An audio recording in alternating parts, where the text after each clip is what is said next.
ইনশাআল্লাহ আজকের খুতবায় আমি আপনাদের সাথে শয়তানের একটি আক্রমণ কৌশল সম্পর্কে আলোচনা করব। এর আগে আমরা সম্মুখ ভাগ থেকে তার আক্রমণ সম্পর্কে কথা বলেছিলাম।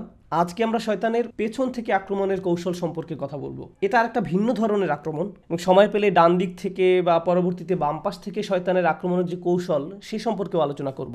আমাদের গত হয়ে যাওয়া দিনগুলো জীবনের ইতিহাসের পাতায় জায়গা করে নেয়। আপনি যখন একটি দিন পার করেন সেটা অতীত হয়ে গেছে, সেই দিনটি আর ফেরত আসে না। তাই শয়তানের এই আক্রমণ কৌশল উপলব্ধি করার সবচেয়ে কার্যকর উপায় হলো আমাদের অতীতকে আমাদের বিরুদ্ধে ব্যবহার করা হয়। আপনার জীবনের যে ঘটনাগুলো আপনি পার করে গেছেন, যেগুলোর বাস্তব অভিজ্ঞতা লাভ আপনি করেছেন, যে খারাপ সময়ের মাঝ দিয়ে আপনি জীবন অতিবাহিত করেছেন, শয়তান সেই অভিজ্ঞতাগুলো সুকৌশলে আপনার বিরুদ্ধে ব্যবহার করবে। কারণ মনোবিজ্ঞানের দৃষ্টিকোণ থেকে বলতে গেলে আমরা নিজেরা আমাদের জীবনের অভিজ্ঞতাগুলোর একটা সমষ্টি মাত্র। অতীত জীবনের ঘটনাগুলো বিভিন্নভাবে আমাদেরকে প্রভাবিত করে। জীবনের এই অভিজ্ঞতাগুলো আমাদের চিন্তাভাবনা, আমাদের আবেগ অনুভূতি, এমনকি আমাদের ভবিষ্যৎ সিদ্ধান্তগুলোকেও নানাভাবে প্রভাবিত করে। যেমন কেউ যদি কখনো একটা অ্যাক্সিডেন্টের কবলে পড়ে, তাহলে দেখবেন তার ড্রাইভিংয়ের স্টাইল পরিবর্তিত হয়ে যায়। অথবা কেউ যদি তার ভালো কোনো বন্ধুর সাথে বিবাদে জড়িয়ে পড়ে, তার পরবর্তীতে কোনো সম্পর্ক তৈরির ক্ষেত্রে সে অনেক বেশি সাবধান হয়ে যায়। আর শয়তান চায় যে কোনোভাবে আমাদের চিন্তাভাবনাকে প্রভাবিত করে আমাদেরকে তার নিজের পথে পরিচালিত করতে।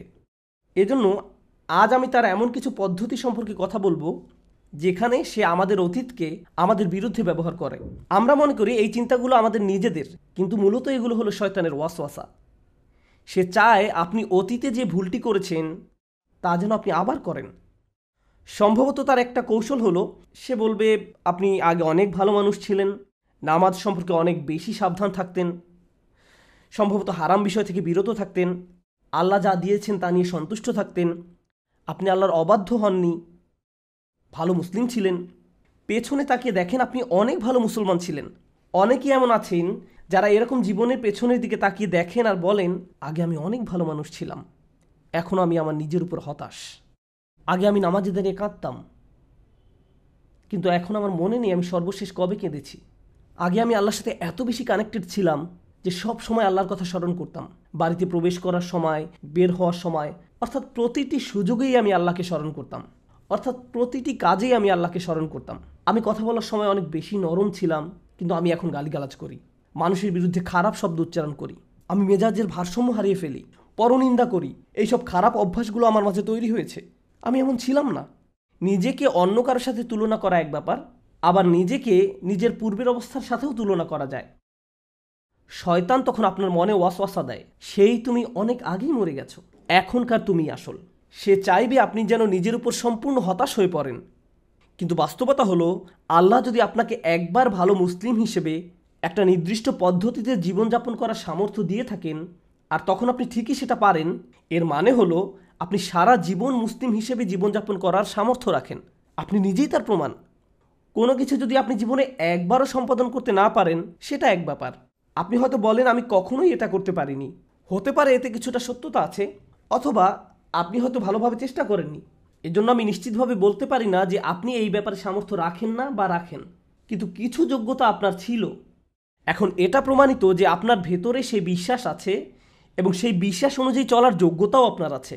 কিন্তু শয়তান আপনাকে বোঝাতে চাইবে যে তোমার সেই সামর্থ্য আর নেই, কারণ জীবনের যে অভিজ্ঞতার ভেতর দিয়ে তুমি অতিবাহিত হয়েছ, এখন সেই ভালো মানুষ হওয়ার যোগ্যতা তুমি হারিয়ে ফেলেছ। অন্তত আধ্যাত্মিক দৃষ্টিকোণ থেকে বলতে গেলে ফিরে আসা সম্ভব নয়। হতে পারে ইমোশনাল অনেক ব্যাপার আছে যেখানে আর ফেরত যাওয়া সম্ভব নয়।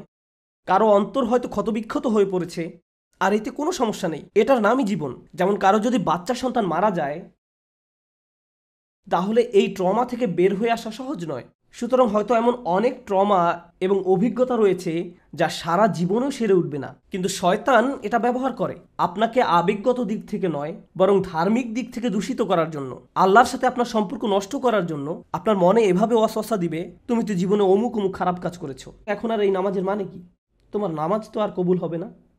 সুতরাং এটা হলো শয়তানের এক ধরনের কৌশল, যার মাধ্যমে সে আমাদেরকে আল্লাহর পথ থেকে দূরে রাখে। আপনার মনে এভাবে ধারণা দেয় যে সেই ভালো দিনগুলো আর কখনোই ফেরত আসবে না। পেছন দিক থেকে শয়তানের আরেকটি আক্রমণ কৌশল হলো আপনার জীবনে যদি কোনো দুর্ঘটনা ঘটে থাকে, তখন হয়তো প্রশ্ন করতে থাকেন এটা আমার সাথে কেন ঘটলো। আপনি এই ধরনের ভয়ঙ্কর অভিজ্ঞতার ভেতর দিয়ে গত হয়েছি, আল্লাহ এই জীবনকে একটা পরীক্ষা হিসেবে তৈরি করেছেন, আর আমরা প্রত্যেকেই বিভিন্ন রকম পরীক্ষার মধ্য দিয়ে জীবন পার করছি। সহজ পরীক্ষা নয়। আপনি যখন অতীতের ওই ঘটনা নিয়ে চিন্তা করেন, মনে আপনি অনেক কষ্ট পান। এটা আপনাকে মানসিক দিক থেকে অবশ করে দিতে পারে। আপনি এতটাই অভিভূত হয়ে পড়েন যে আপনি ওই খারাপ ঘটনার মাঝেই বাস করতে থাকেন। শয়তানের একটি লক্ষ্য হলো আপনাকে সর্বদা সেখানেই রাখা, অতীতের মাঝে আপনাকে ডুবিয়ে রাখা। সে চায় আপনি যেন বারবার প্রশ্ন করতে থাকেন, আমার সাথে কেন এমন হলো, আমার সাথে কেন এমন হলো, হয়তো আমি অভিশপ্ত, হয়তো আমার মাঝে ভালো কিছু নেই, হয়তো এই জন্যই আল্লাহ আমার উপর রাগান্বিত, এজন্যই তিনি আমার সাথে এমনটি ঘটতে দিয়েছেন। তো আপনি এরকমভাবে দুঃখ সহ ওই ঘটনার মাঝেই বসবাস করতে থাকেন, এবং যেখান থেকে আল্লাহ আপনাকে বের করে এনেছেন। কিন্তু শয়তান আপনাকে সেখান থেকে বের হতে দিতে চায় না। সে চায় আপনি যেন সেই হতাশার মাঝেই ডুবে থাকেন, কারণ সে চায় আপনি যেন তার মতো আল্লাহর ব্যাপারে হতাশ হয়ে পড়েন, অথবা সে আশাহীন, তার পক্ষে আর ফিরে আসা সম্ভব নয়, বা আল্লাহ এমনকি তাকে ঘৃণা করেন। তাই আমরা যদি অতীতের কোনো দুর্ঘটনা নিয়ে সব সময় চিন্তা করতে থাকি, তাহলে হয়তো শুধু মানুষের প্রতি নয়, এমনকি আল্লাহর প্রতিও আমরা অসন্তুষ্ট হয়ে পড়তে পারি। কেন তিনি আমার সাথে এমন করলেন, আমার সাথে তো এমনটা ঘটার কথা ছিল না। আপনি যদি নবী রাসূলদের দুঃখ কষ্টের দিকে তাকান, তাহলে একটা বিষয়ের মূল্য বুঝতে পারবেন। আল্লাহ কোরআনে যেসব নবীদের কথা বলেছেন, তারা প্রচুর দুঃখ কষ্টের মাঝে জীবন পার করেছেন। এমনকি নবী হওয়ার পূর্বেও তাদের জীবন কঠিন, সমস্যাপূর্ণ ছিল। আমাদের রসুল সাল্লাল্লাহু আলাইহি সাল্লামের জীবনের দিকে লক্ষ্য করুন। তিনি শিশুবেলায় পিতামাতাকে হারিয়েছেন। এরপর বিভিন্ন জনের অভিভাবক করতে তিনি বেশ কয়েকবার বদলি হয়েছেন। প্রতিবার যখন কেউ তার দায়িত্ব গ্রহণ করত, কিছুদিন পর তার মৃত্যু ঘটত। তারপর তাকে অন্য কারো অভিভাবকত্ব গ্রহণ করতে হতো। একটা শিশুর জন্য ব্যাপারটা কতটা বেদনাদায়ক ছিল। আবার একজন পিতার জন্য সন্তান হারানোর বেদনা কতটা কষ্টের। আমাদের রসুল সাল্লাল্লাহু আলাইহি সাল্লাম সন্তান হারানোর কষ্টও অনুভব করেছেন। তাই এমন চিন্তা যদি আমাদের কারো মাথায় আসে যে আমার সাথে কেন এমন হলো, অথবা আমার ছেলেকে কেন এভাবে মরতে হলো, প্রতিবার যখন অন্য কারো সন্তানকে সুস্থ সবল অবস্থায় দৌড়াদৌড়ি করতে দেখেন, সাথে সাথে নিজের হারানো সন্তানের কথা মনে পড়ে যায়। জীবনে যদি এই ধরনের কষ্টদায়ক অভিজ্ঞতাসমূহ পার করে থাকেন, তাহলে মনে রাখুন এমন কষ্টকর অভিজ্ঞতা এমনকি আল্লাহ নবী রাসূলদেরকেও পেতে হয়েছিল। কষ্টকর অভিজ্ঞতাগুলো প্রমাণ করে না যে আমাদের উপর আল্লাহর অভিসম্পাত রয়েছে। আপনি কষ্টকর অভিজ্ঞতার ভেতর দিয়ে যাচ্ছেন কারণ আল্লাহ আপনার উপর ক্রুদ্ধ, তাই শাস্তি দিচ্ছেন। ব্যাপারটা এমন নয়। এই পৃথিবীতে বসবাস করা শ্রেষ্ঠতম মানুষদের কেউ কেউ খুবই বেদনাদায়ক জীবন পার করেছেন, জীবনে খুবই কঠিন সমস্যায় পড়েছিলেন। আর এটা এজন্য ঘটেনি যে আল্লাহ তাদের ভালোবাসতেন না। পৃথিবীর এই জীবনকে সমস্যা সংকুল করেই তৈরি করা হয়েছে। শয়তানের লক্ষ্য হলো আমাদের জীবনে খারাপ কিছু ঘটলে তার জন্য কোনো না কোনোভাবে আল্লাহকে দোষারোপ করা, কোনো না কোনোভাবে আল্লাহকে দোষারোপ করা। কেন? কারণ তার ক্ষেত্রে এমনটাই ঘটেছিল। ফাবিমা আগুয়াইতানি, সে আল্লাহকে দোষ দিয়েছিল। শয়তান সিজদা করতে অস্বীকার করে, তারপর তাকে তাড়িয়ে দেওয়া হলো। সে তৎক্ষণাৎ আল্লাহকে দোষ দেয়, আর সে চায় আপনিও যেন এই পথ অনুসরণ করেন। এভাবে সে আপনার জীবনের কষ্টকর অভিজ্ঞতাগুলোকে কাজে লাগিয়ে আপনাকে আল্লাহর কাছ থেকে দূরে ঠেলে দিতে চায়। তার আরেকটা আক্রমণ কৌশল হলো, আমাদের কেউ কেউ হয়তো অতীতে পাপে নিমজ্জিত ছিলেন। আপনার হয়তো এমন কোনো বন্ধু বা প্রেমিক প্রেমিকা ছিল যে আপনাকে পাপের পথে নিয়ে যেত, যার দরুন বারবার পাপে জড়িয়ে পড়তেন। তারপর আল্লাহর নিকট তওবা করলেন, সেই বন্ধুত্বগুলো ছিন্ন করলেন, প্রেমের সম্পর্কটা ছিন্ন করলেন। তাদের পাপের জন্য তারা দায়ী এবং আল্লাহ তার বিচার করবেন। কিন্তু আপনার কাজের জন্য আপনি দায়ী হবেন, এবং এজন্যই আপনি সিদ্ধান্ত নিলেন আমার সেই বন্ধুরা অতটা খারাপ নয়, কিন্তু আমি জানি আমি যদি তাদের সাথে থাকি বা তাদের আশেপাশে থাকি, তাহলে আমি খারাপ কাজে জড়িয়ে পড়তে পারি। আপনি আপনার নিজের জীবনের দিকে তাকালে বুঝতে পারবেন এই মানুষগুলো কারা। আগে আপনার জীবনে হয়তো এমন মানুষ ছিল যারা আপনাকে পাপের পথে টেনে নিয়ে যেত, বুঝে হোক অথবা না বুঝে হোক। এমনকি হয়তো এটা তাদের দোষ নয়, এটা আপনার নিজের দুর্বলতা। আপনি ব্যাপারটা শনাক্ত করতে পারলেন। আমি যতবারই তাদের নিকট গিয়েছি ততবারই কোনো না কোনো পাপে জড়িয়েছি। এভাবে আর চলতে পারে না। এই জন্য নয় যে আমি তাদের ঘৃণা করি বা তাদের চেয়ে আমি উত্তম বা আমি তাদের কষ্ট দিতে চাই, এই জন্য নয়। বরং এর মূল কারণ হলো আমি নিজেকে রক্ষা করতে চাই, আমি এর থেকে নিজেকে বের করে নিতে চাই। শয়তান তখন আপনার মনে ওয়াসওয়াসা দিবে, হেই তুমি কি তোমার বন্ধুদেরকে মিস করো না, ওই আড্ডাটা মিস করো না, এই মজাটা মিস করো না। সে চাইবে আপনি যেন আগের মতো হয়ে যান, একেবারে আগের মতো। একইভাবে অনেকে আক্ষরিক অর্থেই ভয়ঙ্কর পাপ ছেড়ে দিয়েছিল। তারা মদ পান করা ছেড়েছে, ড্রাগ ছেড়েছে, জেনা ব্যভিচার ছেড়েছে, এরকম ভয়ঙ্কর ভয়ঙ্কর পাপ ছেড়েছে, দূরে সরে গিয়েছে। কখনো কখনো শয়তান এসে আপনাকে খোঁচা দিয়ে বলবে, হেই তোমার তো এখন কঠিন সময় যাচ্ছে, আগের মতো হয়ে যাও। সব সময়ের জন্য না, আরে এই সপ্তাহটা তো তোমার জন্য অনেক কঠিন ছিল, এই মাসটা তো অনেক কঠিন ছিল, কিছু সময়ের জন্য আগের মতো হয়ে যাও। আর আপনি জানেন তখনকার ফিলিংসগুলো কেমন ছিল। আরবিতে একটা প্রবাদ আছে, নিষিদ্ধ সব কিছুই আকর্ষণীয়। যদিও আমরা দিনের পথে ফিরে আসার পর অতীত পাপ নিয়ে সবসময় অনুশোচনা করি, সেই পাপগুলো আবার করার কথা চিন্তাও করতে পারি না এবং সেগুলোকে ঘৃণা করি, কিন্তু দিন শেষে আমরা সবাই মানুষ, আর মানুষের প্রবৃত্তির কামনা বাসনা থাকবে, এটাই স্বাভাবিক। শয়তান আমাদের এই দুর্বলতাকে তার নিজের নিয়ন্ত্রণে নিতে চায়। সে আপনাকে পথ ভ্রষ্ট করতে চাইবে। সে বলবে, কত সুন্দর মৌজ মাস্তিতে মেতেছিলে, জীবন কত সহজ ছিল, এখন তুমি কেন নিজেকে এত সব আনন্দ থেকে বঞ্চিত করছো? কেউ তো আর জানবে না, আগের অবস্থা ফেরত যাও। সে এভাবে আপনাকে আক্রমণ করবে, পেছন থেকে আপনাকে টানতে থাকবে। আমাদেরকে এই সম্পর্কে সতর্ক থাকতে হবে। এর সাথে ডান দিক থেকে শয়তানের আক্রমণের একটা ব্যাপার বোঝার চেষ্টা করুন। শয়তান প্রথমে আমাদেরকে সরাসরি পাপ করতে নাও বলতে পারে, এটা গুরুত্বপূর্ণ। শয়তান আমাদেরকে সরাসরি পাপ করতে নাও বলতে পারে। শয়তান চায় আমরা যেন প্রথম পদক্ষেপটা গ্রহণ করি। গন্তব্য যদি হয় 1000 মাইল দূরে, আর আপনি শুধু প্রথম পদক্ষেপটা গ্রহণ করছেন, আপনার কাছে মনে হবে না যে কোনো অগ্রগতি হলো, কোনো ক্ষতি আপনি অনুভব করবেন না। ধরুন 100 ফিট দূরে একটা আগুন জ্বলছে, এখন আগুনের দিকে এক পা এগুলো কি বেশি গরম লাগবে? না, আমি তো পুড়ে যাইনি, আমার খারাপ কিছু ঘটেনি, আমি তো পুড়ে যাইনি, এক পদক্ষেপে কোনো ক্ষতি হয়নি।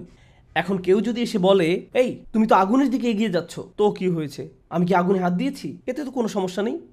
এভাবে শয়তান আপনাকে বোঝাবে এক কদমে কোনো সমস্যা নেই। তারপর আরেক কদম এগুতে বলবে, এরপর আরেক কদম, এরপর আরেক কদম, তারপর আরেক কদম। ঠিক এই কাজটাই সে আমাদের আদি পিতা আর মাতার সাথে করেছিল। জান্নাতের আয়তন হলো আকাশ এবং পৃথিবীর চেয়েও বেশি। عرضها السماوات والأرض। জান্নাতের রিয়েল এস্টেটের সাইজ আকাশ এবং পৃথিবীর চেয়েও বেশি, আকাশ এবং পৃথিবীর সমন্বিত সাইজের চেয়েও বেশি। জান্নাতকে জান্নাত বলা হয় কারণ আরবি জান্নাহ অর্থ সবুজে ঢাকা বা গাছগাছালিতে ঢাকা। তাহলে গোটা জান্নাত অসংখ্য অগণিত গাছপালায় ঢাকা। এখন একবার চিন্তা করে দেখুন, কয়টি গাছ নিষিদ্ধ ছিল? মাত্র একটা গাছ। অসংখ্য অগণিত গাছের এক মহাবিশ্বে মাত্র একটি গাছ যেহেতু নিষিদ্ধ ছিল, এর থেকে দূরে থাকা তো সহজ হওয়ার কথা ছিল, সম্ভবত খুঁজেই পাওয়া কষ্টকর হওয়ার কথা, কারণ মাত্র একটা গাছ। ট্রিলিয়ন ট্রিলিয়ন গাছের মাঝে শয়তান তাদেরকে এক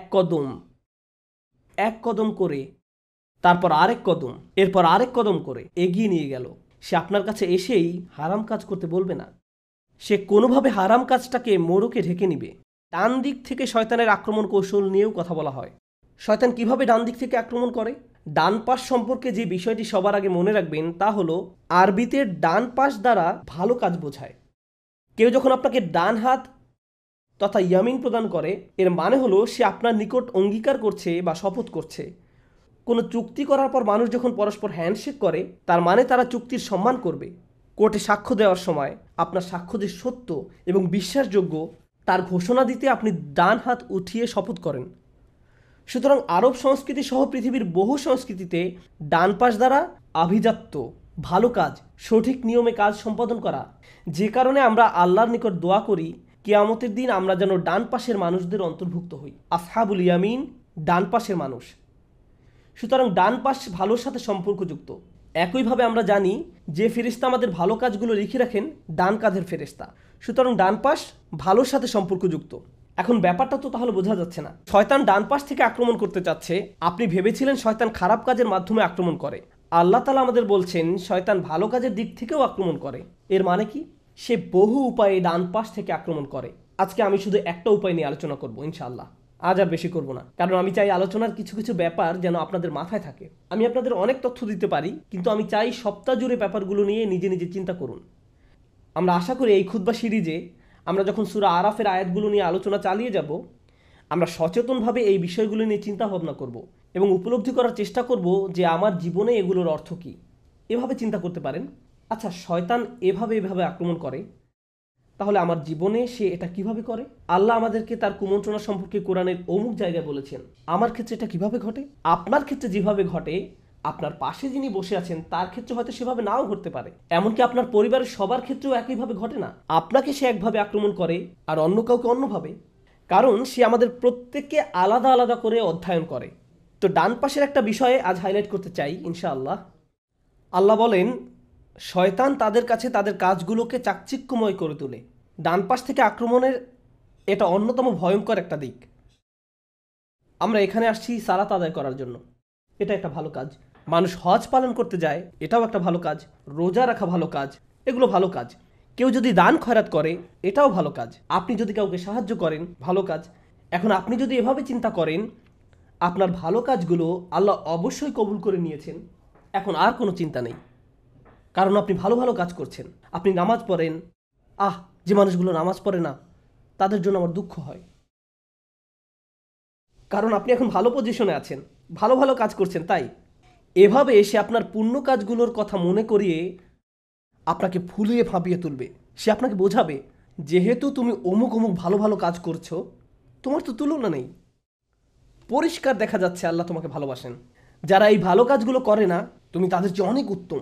এখন আমাদের পুণ্য কাজগুলো নিয়ে কিভাবে চিন্তা করব, এই বিষয়ে আপনাদের একটা উদাহরণ মনে রাখতে বলবো। সেটা হলো ইব্রাহিম আলাইসাল্লামের উদাহরণ। ইব্রাহিম আলাইসাল্লাম পুণ্য কাজের ইতিহাসে অন্যতম সেরা একটি কাজ করলেন, তিনি কাবা ঘর নির্মাণ করলেন। একবার ভেবে দেখুন, প্রতিবার যখন কেউ সালাত আদায় করে, সে সওয়াবের একটা অংশ ইব্রাহিম আলাইসাল্লাম পেয়ে থাকেন, কারণ আমরা কাবার দিকে মুখ করে নামাজ পড়ি। ঠিক যেমন এই ঘর যারা বানিয়েছেন, প্রতিবার আমরা নামাজ পড়লে তারাও সবার একটা অংশ পেয়ে থাকেন। পৃথিবীর যে কোনো জায়গা থেকে যে কোনো মসজিদে মানুষ সালাত আদায় করলেও সবের একটা অংশ ইব্রাহিম আলাইসাল্লামও পেয়ে থাকেন। প্রতিবার কেউ নামাজ পড়লে সবের একটা অংশ ইব্রাহিম আলাইসাল্লামের নিকট চলে যায়। তিনি যখন তার ছেলেকে নিয়ে কাবা ঘর নির্মাণ করেন, এটা অসাধারণ এক সৎ কাজ। আপনি যদি এ ধরনের কোনো সৎ কাজ করতে পারতেন, তাহলে মনে মনে কি ভাবতেন? আমি জান্নাতে যাওয়ার জন্য একেবারে প্রস্তুত। এই কাজ থেকে যে কমিশন পাওয়া যাবে তার কোনো তুলনা নেই। ইব্রাহিম আলাইহিসসালাম আল্লাহর কাছে কি দোয়া করেছিলেন? তিনি দোয়া করেছিলেন, রব্বানা তাকাব্বাল মিন্না ইন্নাকা আনতাস সামিউল আলিম। হে আমাদের রব, আমাদের নিকট থেকে কবুল করুন। মনে হয় যেন এই কাজটি যথেষ্ট কিনা তার ব্যাপারে তিনি আত্মবিশ্বাসী নন। হয়তো কোনো একটি ইটের টুকরা ঠিকভাবে ফিট হয়নি, আমার নিয়ত হয়তো যতটা নিখুঁত হওয়া দরকার ছিল ততটা নিখুঁত হয়নি, আমি হয়তো কাজ করার সময় একবার দুইবার অলস হয়ে পড়েছিলাম। এভাবে তিনি নিজেকে প্রশ্ন করতে থাকেন। তিনি এভাবে বলেননি, ইয়া আল্লাহ, আমাকে এই কাজের সুযোগ দেওয়ার জন্য আপনাকে ধন্যবাদ, এখন আমার আর কোনো চিন্তা নেই। এমন কিছু তার জন্য ছিল না। তিনি ভালো কাজ করার পর অলস হয়ে পড়েননি, তিনি উদ্বিগ্ন ছিলেন এবং আল্লাহর কাছে ভিক্ষা করেছেন, দয়া করে আমাদের কাছ থেকে গ্রহণ করুন। যখন আমি আর আপনি জুমার সালাত আদায় করি, সালাত শেষে আমরা কতটুকু নিশ্চিন্ত থাকতে পারি যে ফেরেশতারা এই সালাতকে নিখুঁত একটি সৎ কাজ হিসেবে আমাদের আমলনামায় লিখেছেন? নাকি আমাদের মন নামাজের সময় অন্য কোথাও হারিয়ে গিয়েছিল? নাকি নামাজ পড়ার সময় আমরা আরও 20-22 রকমের জিনিস নিয়ে চিন্তা করেছিলাম?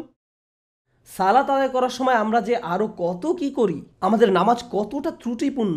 এখন আমি আপনি যদি এভাবে চিন্তা করি, ভাই আজকে আমি জুমা পড়তে গিয়েছিলাম, আমি এমনকি আজানের আগেই মসজিদে গিয়ে হাজির হয়েছি, কি মনে হয় আপনার কাছে? আমার তো মনে হয় আমার জান্নাতের ভিআইপি টিকিট পাওয়া উচিত। সিরিয়াসলি, একেবারে কাজের কাজ করে ফেলেছি। আমাদের মনোভাব এমন হতে পারবে না। রোজা বা হজ পালন করার পরেও এই ধরনের মনোভাব থাকতে পারবে না।